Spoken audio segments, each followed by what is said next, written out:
করেছিলেন, হয়নি। জামাল ভুঁইয়া, সেখান থেকে হামজার অ্যাক্রোব্যাটিক অ্যাটেম্প এবং সেখান থেকেই গোল। সময় ভাগ্য পাল্টায়।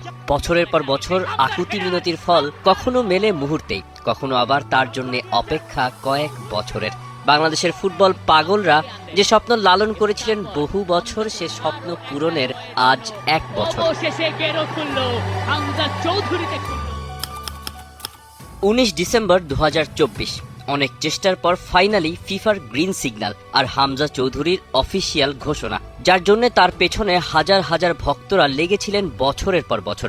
দেশি বিদেশি সংবাদ মাধ্যমের হেডলাইনেও চলে এলেন ঠিক। লেস্টার সিটি থেকে সে সময় শেফিল্ড ইউনাইটেডের লোনে থাকা হামজা পাল্টে দিতে থাকেন গোটা 18 কোটির বাংলাদেশের ফুটবল ভাগ্য। শুরু হয় এক ফুটবলীয় গণজোয়ারের। লাল সবুজ জার্সিতে হামজার প্রথম ব্যাটেল সাউথ এশিয়ান ক্লাসিকো। শিলংয়ে এশিয়ান কাপ বাছাইয়ের লড়াই শুরু। 25 মার্চ ভারত বাংলাদেশ ম্যাচ দিয়ে চৌধুরী সাহেবের ডেবিউ। লিস্টন কোলাসোদের সেদিন নিজের জাত চিনিয়েছেন হামজা। মিডফিল্ডে ছিল একচ্ছত্র আধিপত্য।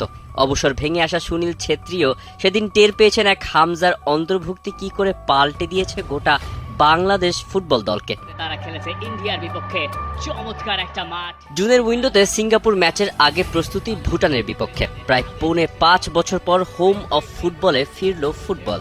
আর হামজার প্রথম ম্যাচ হোম ক্রাউডের সামনে, যারা বাংলাদেশের রঙে তাকে সামনাসামনি দেখতে ছিলেন অধীর অপেক্ষায়।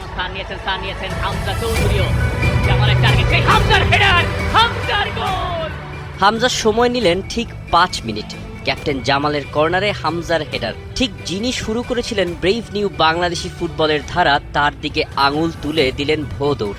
ঘরের মাঠে অভিষেক রাঙালেন গোল দিয়ে। 55 মাস পর হোম অফ ফুটবলের গর্জন পৌঁছলো টেকনাফ থেকে তেতুলিয়া, প্রবাসে থাকা ক্রীড়াপ্রেমী বাংলাদেশিদের কাছে। ততদিনে অবশ্য হামজার দেখানো পথে ফাহমিদুল সমিত চলে এসেছেন রেড অ্যান্ড গ্রিনের হয়ে খেলতে।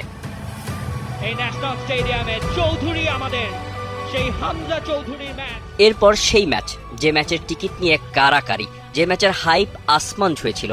এশিয়ান কাপ কোয়ালিফিকেশনের সেকেন্ড ম্যাচ, প্রতিপক্ষ সিঙ্গাপুর। 2 গোল খেয়ে পিছিয়ে পড়া ম্যাচে বাংলাদেশ ফিরল রাকিবের গোলে, হামজার অ্যাসিস্টে।